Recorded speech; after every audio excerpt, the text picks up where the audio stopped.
Hello everyone, कैसे हैं आप सब। आई होप आप सब अच्छे होंगे, खुश होंगे, स्वस्थ होंगे। आज हम करने वाले हैं कैंडल वैक्स रीडिंग। आप लोग देख सकते हैं आज की इस रीडिंग का टॉपिक हमारा कैंडल वैक्स रीडिंग रहने वाला है। और आज की इस रीडिंग में हम टोटली देखेंगे कि आपके जो पार्टनर हैं वो क्या जो है सोच रहे हैं, क्या फील कर रहे हैं, उनके इमोशंस, उनकी फीलिंग्स आज की इस रीडिंग को है ना हम देखने वाले हैं, रीडिंग में कवर करने वाले हैं। ठीक है, तो मैं जो चीज़ें करने वाली हूँ यानी कि जो रीडिंग करने वाली हूँ इसके ऊपर फोकस आप सबका रहना चाहिए। आप सब ऐसे देखिएगा जैसे कि आपके पार्टनर की एनर्जी यहाँ पे कवर हो रही है। ठीक है, तो दोनों की एनर्जी यहाँ पे मैं कवर करूँगी, आपकी भी और आपके पार्टनर की भी, तो इसके ऊपर फोकस करना है। ठीक है, और जब मैं कैंडल को लाइट करती हूँ आप लोग चाहे तो अपनी विश मांग सकते हैं। आप लोग जो मैनिफेस्ट कर रहे हैं उसको बोल सकते हैं कि ये मेरी मैनिफेस्टेशन इतनी जल्दी कंप्लीट हो जाए, है ना। एक टाइम पीरियड आप लोग दे सकते हैं कि इतने दिनों में मुझे ये मेरी मैनिफेस्टेशन जो है वो कंप्लीट हो जानी चाहिए, है ना। तो आप कुछ इस प्रकार से अपनी मैनिफेस्टेशन जो है ना यहाँ पे कर सकते हैं। ठीक है, और जो ये रीडिंग करने जा रही हूँ ये आपके पार्टनर के लिए स्पेशली है, जिनके साथ या तो आपका रिलेशन है या आपके क्रश हैं या आप हस्बैंड वाइफ हो, है ना। इन सब के लिए हम रीडिंग कर रहे हैं। ठीक, तो ध्यान रखिएगा कि ये रीडिंग जो है जनरल रीडिंग होगी, कलेक्टिव होगी, टाइम बेस्ड रीडिंग होगी, इस बात का पूरा ख्याल रखना है। एंड जो लोग भी चाहते हैं स्पेशली कि मैं उनकी स्पेशल रीडिंग करूँ या पर्सनल रीडिंग करूँ तो वो लोग कॉन्टैक्ट कर सकते हैं स्क्रीन पे दिए गए नंबर पे। तो इस चैनल पे मेरे 4 वीडियोस आते हैं, आप लोग चारों वीडियोस को फॉलो कीजिए। ठीक है, उसमें आपको कुछ ना कुछ जानकारी ज़रूर मिलेगी। और मैं रेमेडीज़ एंड रिचुअल्स भी करती हूँ और आप लोग को बताती भी हूँ कि कैसे रेमेडीज़ या रिचुअल कर सकते हैं। ठीक है, तो उसके लिए भी आप लोग कांटेक्ट कर सकते हैं। अगर आप अपने रिलेशनशिप को जो है, आपका रिलेशनशिप बहुत टाइम से ख़राब चल रहा है, काफ़ी स्ट्रगल फेस कर रहे हो, है ना, तो आप लोग कांटेक्ट कर सकते हैं। रिलेशनशिप के लिए ही नहीं, मैं बहुत सारी चीज़ों के लिए रेमेडीज़ रिचुअल बताती हूँ। ठीक है, तो अगर आप करना चाहते हैं तो कांटेक्ट कर सकते हैं। चलिए, अब मैं कैंडल को लाइट करूँगी। जब मैं कैंडल को लाइट करूँगी आपको अपनी विश मांगनी है। ठीक है, कैंडल मैं आपके सामने ही लाइट करूँगी। चलिए मैं कैंडल को लाइट करने के लिए है ना रेडी कर रही हूँ।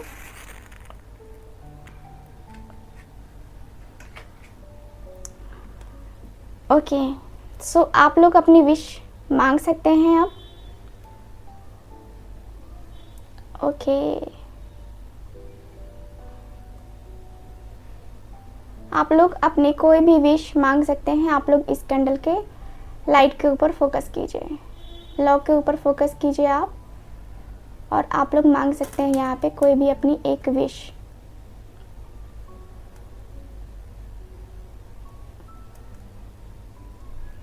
आई होप आप सबने विश मांग ली होगी। अब हम करते हैं रीडिंग को स्टार्ट।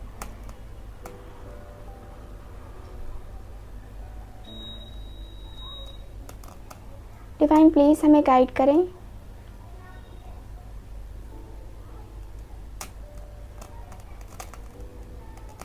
आपके पार्टनर बोलना बहुत कुछ चाहते हैं। अगर देखा जाए ना तो आपके पार्टनर बोलना बहुत कुछ चाहते हैं, बहुत कुछ है इनके पास बोलने के लिए, बहुत कुछ इनके एनर्जी में है। ये पर्सन ये कहेंगे, वो कहेंगे, ऐसा कहेंगे, वैसा कहेंगे। ये पर्सन के मन में काफ़ी सारी बातें हैं। ये पर्सन जिस लेवल पे सोचते हैं ना वहाँ तक पहुँचना आपका बड़ा मुश्किल है। बहुत बहुत गहराई में ये पर्सन सोचते हैं। ये पर्सन बोलते भी होंगे कि मेरी फीलिंग्स या मेरे इमोशंस को तुम नहीं समझ सकते, नहीं समझ सकती, है ना। ये पर्सन की ऐसी एनर्जी है, देख रहे हो किस तरीके से है यहाँ पे। आपके पार्टनर चीख चीख के कहना चाहते हैं, कुछ क्लियर करना चाहते हैं। मुझे लगता है कि आपने शायद इनके ऊपर कुछ ब्लेम किया है, जिसको ये पर्सन क्लियर कर देना चाहते हैं पूरी तरीके से कि नहीं, ऐसा नहीं है, ऐसा नहीं है, ये है, वो है ना।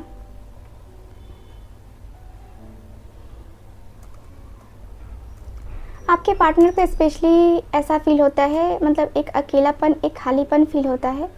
आपके पार्टनर को कभी भी ये अकेलापन, ये खालीपन फील नहीं हुआ है, लेकिन आज की रात इस पर्सन को काफ़ी अकेलापन फील हो रहा है। ऐसा लगता है जैसे कि ये पर्सन के दिल में, दिमाग में ही ये चीज़ें भर पड़ी हैं कि मैं अकेला हो गया हूँ या मैं अकेली हो गई हूँ, मेरा अब कोई नहीं है। ये वाली वाइब आपके पार्टनर के अंदर आती हुई दिख रही है। ठीक है, आपके पार्टनर कहीं ना कहीं इस कनेक्शन को लेकर, इस फीलिंग को लेकर के कहीं ना कहीं बहुत ज़्यादा होता है ना कि हाँ, डिस्टर्ब चल रहे हैं। मुझे लगता है कमिटमेंट को लेकर आप दोनों के बीच में कुछ बातें हुई हैं, कमिटमेंट को लेकर के, या फिर कहें तो इस रिलेशनशिप को लेकर, फ्यूचर को लेकर के बातें हुई हैं, लेकिन वो बातें क्लियर नहीं हो पाई हैं, अधूरी ही रह गई हैं। वैसी बातें मुझे नज़र आ रही हैं। आपका रिश्ता कहीं ना कहीं बहुत स्पेशल आपको लगता है, लेकिन ये रिश्ता स्पेशल नहीं है। शायद आपको ये भी लगता है कि ये रिश्ता शायद मेरे लिए स्पेशल नहीं है। ये रिश्ता इतना टॉक्सिक हो गया है कि आप भी कहीं ना कहीं परेशान हो। आप भी कभी कभी मन बना लेते हो कि इस पर्सन को मैं भूल जाऊंगी, इस पर्सन से मेरा कोई लेना देना नहीं होगा, लेकिन आप फिर इस पर्सन के लिए मैनिफेस्टेशन करने लगते हो। आपको बेचैनी होने लगती है, आप बेचैन होने लगते हो। ऐसा लगता है कि आपके पार्टनर ही आपके ऊपर जादू टोना कर रहे हैं। कभी कभी आपको ये भी शक होता है कि ये पर्सन ही मेरे ऊपर कुछ ऐसा कर रहा है क्या, कि मुझे इतनी बेचैनी या इतनी परेशानी फील हो रही है। क्यों हो रही है मुझे इतनी बेचैनी, इतनी परेशानी, इतना ज़्यादा बर्डन, इतना ज़्यादा मैं इतना परेशान क्यों हूँ। आपके पार्टनर के अंदर मुझे ये दिख रहा है, आपके पार्टनर मुझे फील करते हुए दिख रहा है। ये पर्सन के अंदर मुझे दिख रहा है कि यस, ये पर्सन थोड़ा सा अपने आप को, है ना, आगे लेके जाना चाहते हैं। ये पर्सन अपने आप को फील करना चाहते हैं। ये पर्सन अपने आप में कहीं ना कहीं स्टक हो गए हैं। एंड देखिए, पर्सन दूर से ही सही, लेकिन आपको देखते हुए दिख रहे हैं। यहाँ पे काफ़ी क्लियर कह रहे हैं चीज़ें कुछ, कि आपके पार्टनर दूर तो हैं आपसे, लेकिन आपका ख्याल आपके पार्टनर के दिल दिमाग से नहीं जा पा रहा है, बिल्कुल भी नहीं। इनका दिल दिमाग आपके ऊपर कॉन्सेंट्रेट किए हुए है। ये पर्सन अपने दिल की, दिमाग की बहुत अच्छे तरीके से सुनते हैं, बहुत अच्छे तरीके से करते हैं। ये पर्सन अपना दिल दिमाग होता है ना कि कंट्रोल में रखना चाहते हैं। ये पर्सन ऐसा नहीं चाहते कि फिर से ये पर्सन आपकी ज़िंदगी में आए और फिर से आपकी ज़िंदगी में वो तबाही लेके आए। नहीं, ये पर्सन ऐसा नहीं चाहते हैं। ये पर्सन के मन में अब हो चुका है कि नो, ऐसा नहीं चलेगा, ऐसे तो बिल्कुल भी नहीं चलेगा। ये चीज़ें जो है ना, आपके पार्टनर को परेशानी में डाल रही हैं। ये चीज़ें आपके पार्टनर को दर्द में डाल रही हैं। आपके पार्टनर धीरे धीरे दर्द को फेस करते हुए दिख रहे हैं, धीरे धीरे अपनी फीलिंग्स को फेस करते हुए दिख रहे हैं।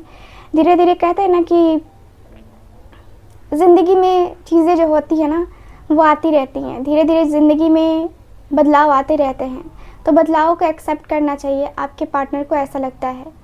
आपके पार्टनर के फीलिंग्स, आपके पार्टनर के इमोशंस में काफ़ी क्लियरली दिखता है कि, है ना, आपके पार्टनर को दिखता है कि आप में कहीं ना कहीं जितना आपको इस पर्सन ने प्यार दिया है ना, शायद आपने भी उस प्यार को नहीं समझा। आपके पार्टनर को लगता है कि कभी मेरे प्यार की उसको वैल्यू नहीं पता चली, कभी उसने मेरे को सच्चा इंसान नहीं माना, कभी भी मुझे सही तरीके से डील नहीं किया, सिर्फ मुझ पे गुस्सा किया, मुझे गंदा इंसान समझा उसने यहाँ तक बोल दिया कैसे कि मैंने उसका यूज़ किया है। मेरी मजबूरियों को वो नहीं समझता, वो नहीं समझती, क्यों नहीं समझता, आई डोंट नो, बट समझना चाहिए उसको। ये पर्सन सोचते हुए दिख रहे हैं कि मुझे समझना होगा उसको। अगर वो नहीं समझेगी या नहीं समझेगा तो फिर रिलेशन, मुझे नहीं लगता कि रिलेशन हमको कंटिन्यू करना चाहिए। अगर आप दोनों को करना है, आगे कंटिन्यू करना है, तो आप दोनों को ही एक दूसरे का साथ देना होगा, एक दूसरे को समझना पड़ेगा, एक दूसरे की फीलिंग्स की, इमोशंस की कदर करनी पड़ेगी। ये पर्सन को ऐसा लगता है कि इन्होंने ही सिर्फ दिया है, आपने तो बस तमाशा देखा है, आपने तो बस यहाँ पे जो कहते हैं ना कि आप बस सोचते रह गए और आपने सिर्फ इनको ब्लेम करने में ही इनका पूरा टाइम निकाल दिया। ये पर्सन का ऐसा भी सोचना है कि उसने सिर्फ और सिर्फ मुझे ब्लेम किया है, सिर्फ और सिर्फ मुझे ताने मारे हैं, सिर्फ और सिर्फ उसने मुझे बहुत कुछ सुनाया है। ठीक है, इतना कुछ सुनाया है कि वो बोलने लायक भी नहीं है। तो ये पर्सन सोचते हुए दिख रहे हैं कि क्या करूँ मैं, क्या ये मेरे लिए परफेक्ट पर्सन है या नहीं है, क्या करूँ मैं, जाऊँ ना जाऊँ, अपनी फैमिली, अपने मतलब सारे सपने जो है ना मेरे हैं वैसे, लेकिन ऐसे नहीं करने चाहिए। बहुत ज़्यादा ये पर्सन डिस्टर्ब हैं, अंदर से ही सही लेकिन डिस्टर्बेंस बहुत ज़्यादा है, दिल से है। ऐसा लगता है कि जैसे कि कोई मतलब खुशी नज़र नहीं आती है, कुछ खुश नहीं है ये पर्सन।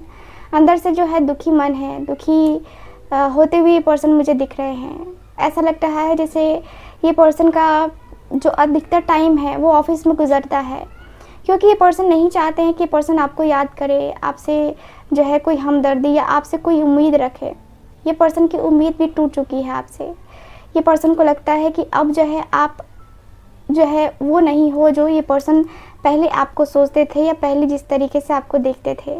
इनको ऐसा लगता है जैसे कि आप में बहुत बड़ा बदलाव आया है, और ये बदलाव जो है ना आपके और इनके रिलेशनशिप के लिए बिल्कुल भी ठीक नहीं है। तो इससे अच्छा है कि रिलेशनशिप जो है ना यहीं पे तोड़ दिया जाए।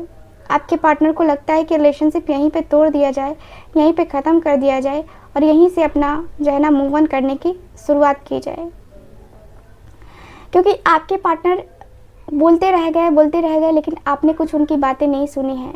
आपने इग्नोर कर दिया है इस पर्सन की बातों को। क्यों इग्नोर कर दिया है? क्योंकि आपके पार्टनर को फिजिकल रिलेशन चाहिए था और आपके अनुसार से ये गलत है ना। अगर अनमैरिड हो तो आपके हिसाब से ये गलत है और आप रेडी नहीं हो। कुछ लोगों के पार्टनर ने यहाँ तक बोल दिया है कि नहीं, मुझे फिजिकल रिलेशन ही चाहिए, नहीं होगा तो फिर हम दोनों साथ नहीं रह सकते। आपने बोला है कि ठीक है, तुम अपने रास्ते, हम अपने रास्ते, ठीक है, मुझे नहीं चाहिए तुम्हारे से कोई फिजिकल रिलेशन, ठीक। तो यहाँ पे यही दिख रहा है कि ये पर्सन के साथ बहुत सारी कुछ चीज़ें हुई हैं, ये पर्सन ने भी बहुत सारी कुछ चीज़ें झेली हैं। बहुत बहुत बहुत यहाँ पे ऐसा लगता है जैसे कि आपके पार्टनर और आपके बीच में जो भी है, ठीक है ना, जो भी है वो थोड़ा सा प्रॉब्लमैटिक है, थोड़ा सा प्रॉब्लम है। और प्रॉब्लम जो है ना यहाँ पे आपके पार्टनर को समझ में आ रहा है, ठीक है। आपके पार्टनर मुझे दिख रहा है कि आपके पार्टनर कहीं ना कहीं, देखिए इनका इंटेंशन वो नहीं था, लेकिन शायद आपने भी है ना सही ही बोला है कि फिज़िकल रिलेशन ही रिलेशन क्यों, है ना। जब प्यार होता है तो दिल से होना चाहिए। यहाँ पे फिज़िकल रिलेशन का क्या मतलब है? कोई मतलब नहीं है। तो यहाँ पे दिख रहा है कि आपने अपना पॉइंट ऑफ व्यू रखा है, नो डाउट आपने बहुत अच्छे तरीके से यहाँ पे रखा है, यहाँ पे किया है, यहाँ पे बहुत अच्छे तरीके से बोला, अपने पार्टनर को जवाब दिया है आपने। लेकिन ये पर्सन कहीं ना कहीं आपको क्लैरिटी नहीं दे पाते हैं या आपको क्लियर नहीं कर पाए हैं। सो इसके वजह से आपके दिल में, दिमाग में भी जो है ना एक होता है ना कि हाँ गुस्सा है। आपके पार्टनर के अंदर भी वो गुस्सा आता हुआ दिख रहा है, आपके पार्टनर के अंदर भी वो तकलीफ़ आती हुई दिख रही है कि क्यों ये मेरे से ऐसे क्यों करता है या मेरे से ऐसे क्यों करती है, क्या इसका ऐसा करना मेरे लिए सही है, जायज़ है ये। तो यहाँ पे ऐसा फील होता है कि जैसे कि आपको इसी बात से चिढ़ होती है, आपको इसी बात से प्रॉब्लम होती है कि क्यों करते हैं ये लोग ऐसे, क्यों करते हैं ये लोग जो है ये कहते हैं ना कि ये मेरे साथ ऐसा क्यों करता है। तो आपका ऐसा भी मानना है कि कुछ लोग होते हैं जो कि नहीं समझ सकते हैं किसी की फीलिंग्स को, किसी के इमोशंस को बिल्कुल भी नहीं समझ सकते हैं, कदर नहीं करते हैं। तो वैसे ही कुछ आपके पार्टनर भी आपको लगते हैं कि ये पर्सन भी ठीक वैसा ही है कि मतलब किसी की फीलिंग्स या किसी के इमोशंस को कदर नहीं करता है, किसी के इमोशंस, किसी की फीलिंग्स की कदर नहीं करता है। क्यों नहीं करता है, डोंट नो, बट आपके पार्टनर को लगने लगा है, आपके पार्टनर को लगता है कि हाँ आपके पार्टनर को जो है यहाँ पे जो है ना ये चीज़ें करनी चाहिए, ठीक है। तो यहाँ पे दिख रहा है आपके पार्टनर के अंदर, आपके पार्टनर को कभी कभी लगता है कि ये पर्सन हेडेक की वजह से या कहे तो ये पर्सन प्रॉब्लम की वजह से कहीं ना कहीं मतलब डिस्टर्ब हो जाएंगे, ठीक है। ये पर्सन की एनर्जी मुझे ये बता रही है। ये पर्सन बहुत स्टक है, बहुत ज़्यादा स्टक है अपनी लाइफ में, अपनी चीज़ों को लेकर के काफ़ी स्टकनेस आती हुई दिख रही है। ये पर्सन अपनी ज़िंदगी में कभी भी चैन से नहीं रह पाए हैं, सुकून से नहीं रह पाए हैं। तो इस बात का भी इनको मतलब बहुत ज़्यादा मतलब प्रॉब्लम होता है कि क्यों, है ना, ये मेरे साथ ही ऐसा क्यों करता है, ऐसी चीज़ें क्यों करता है, ठीक है। देखिए आपके पार्टनर के अंदर मुझे काफ़ी दिख रहा है कि इनके अंदर वो रिग्रेट वाली फीलिंग्स, वो रिग्रेट वाले इमोशंस तो हैं, लेकिन ये पर्सन शो नहीं करना चाहते। ये पर्सन अपने सेल में रहना चाहते हैं। ये पर्सन खुल के ना कुछ बोलना चाहते हैं, ना कुछ आपको बताना चाहते हैं। काफ़ी क्लियर सा है इनका कि अभी फ़िलहाल ये पर्सन कोई कमिटमेंट वगैरह कुछ देने की मूड में नहीं है। अगर आप एक्सपेक्ट कर रहे हो कि ये पर्सन आपको कमिटमेंट दे देंगे तो एक्सपेक्ट मत करो, क्योंकि एक्सपेक्ट करोगे दिल टूटेगा बेकार में, है ना। तो ये चीज़ें मुझे काफ़ी क्लियरली दिखी हैं कि नो, कुछ नहीं हो सकता है अभी फ़िलहाल, अभी सारे रास्ते ब्लॉक हैं। इन ब्लॉकेजेस को हटाओ, इन ब्लॉकेजेस को क्लियर करो, चक्रास को हील करो, है ना। और चाहे तो ब्रेसलेट से भी आपको अपने रिलेशनशिप ठीक करने आता है तो कर सकते हो, नहीं आता है तो एक्टिवेटेड ब्रेसलेट ले लो, जो कि मैं देती हूँ आपकी प्रॉब्लम को जान करके, है ना। एक्टिवेटेड ब्रेसलेट ले लो, एक्टिवेटेड ब्रेसलेट ले लोगे तो आपके रिलेशनशिप में काफ़ी कुछ बैलेंस होगा, आपका चक्रा भी हील होगा। अगर ब्रेसलेट नहीं पहन सकते हो तो आप रेमेडीज़, रिचुअल्स करवा लो या कर लो, वो ज़्यादा अच्छा रहेगा, क्योंकि ये जो ब्लॉकेजेस है ना, आप दोनों को करीब नहीं लाने दे रहे हैं, करीब नहीं आने पा रहे हो आप दोनों एक दूसरे के, ठीक है। तो जब तक जो है आप दोनों के ब्लॉकेजेस ख़त्म नहीं होंगे, जैसे कि हमें एक दीवार खड़ी है और हमें दीवार के इस पार से इस पार आना है, तो पहले ये दीवार जो है ना हमें या तो तोड़नी पड़ेगी या तो इस दीवार को हमें, है ना, लांघना पड़ेगा, है ना। तो यहाँ पे जो क्या करना है आपको, पहले ये दीवार हटाओ, ठीक है। ये दीवार कैसे हटेगी, या तो ब्रेसलेट पहन सकते हो या तो आप रेमेडीज़, रिचुअल कर सकते हो, हीलिंग कर सकते हो, ठीक है। तो ये सारी चीज़ें करो, काफ़ी काफ़ी काफ़ी जो है ना आपको पॉजिटिव फील होगा, ठीक है। ब्रेसलेट पहनोगे तो आपके लिए मतलब अंदर से जो आपकी हीलिंग है वो भी होगी, है ना, वो एक बेनिफिट है अलग से, तो उसका एक अलग सा है। तो अगर लेना चाहते हैं एक्टिवेटेड ब्रेसलेट तो कांटेक्ट कर सकते हैं स्क्रीन पे दिए गए नंबर पे। मैं मिलूँगी आपसे दोबारा किसी और रीडिंग में। और कैसी लगी रीडिंग कमेंट बॉक्स में ज़रूर बताइएगा, ठीक है। तब तक के लिए bye bye, take care and love you all.